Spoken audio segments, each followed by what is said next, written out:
Pushpa 2 release రోజు అల్లు అర్జున్ థియేటర్లో ఎంతసేపు ఉన్నాడో సీసీ ఫుటేజ్ ఉందన్నారు ఎమ్మెల్సీ బల్మూరి వెంకట్.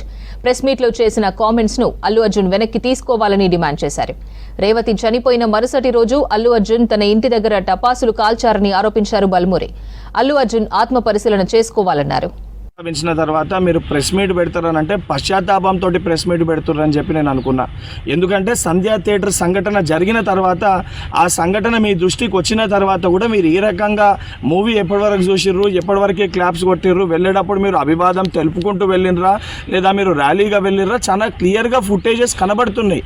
మీరు అవన్నిటినీ పక్కన పెట్టి ఏదో జరగలేదు, నా దృష్టికి రాలేదని చెప్పి మీరు మాట్లాడుతున్నారు. సరే, మరుసటి రోజు మీ ఇంటి దగ్గర కూడా మీరు ఆ ఇన్సిడెంట్ జరిగిన తర్వాత కూడా పటాకీలు కాల్చుకున్నారు. సరే, ఆ విషయాలన్నింటినీ కూడా మేము ప్రస్తావిస్తలేము అని మీరు మాట్లాడుతూ ఏమని అంటారు, తెలుగుని సత్తా చాటుతున్నాం అని మాట్లాడుతున్నారు. తెలుగుని సత్తా చాటేది ఉంటే మన వలన తెలుసో తెలియకనో ఏదైతే సంబంధించి సంఘటనలో మనుషుల ప్రాణాలు పోయే విధంగా అటువంటి ఒక చర్యలు జరిగినప్పుడు దాన్ని ఏదైతే సంబంధించి సానుభూతితోటి స్పందించి ప్రెస్ మీట్ నిర్వహించి ఆ కుటుంబానికి అండదండగా నిలిచే ప్రయత్నం చేయాలి తప్ప, నిన్న ముఖ్యమంత్రి గారు ఏదైతే ఈ ప్రజాప్రభుత్వము ప్రజలకు అండదండగా ఉంటుంది, ఎవరు తప్పు చేసినా కూడా ఊరుకోము, శిక్షిస్తామని చెప్పి ముఖ్యమంత్రి గారు వారి స్థాయిలో తెలంగాణ ప్రజానికానికి ఒక ధైర్యం, ఒక భరోసా కల్పిస్తుంటే దాని తర్వాత మీరు ఈ రకంగా ప్రెస్ మీట్ పెట్టడం అనేది ఇది సరికాదు.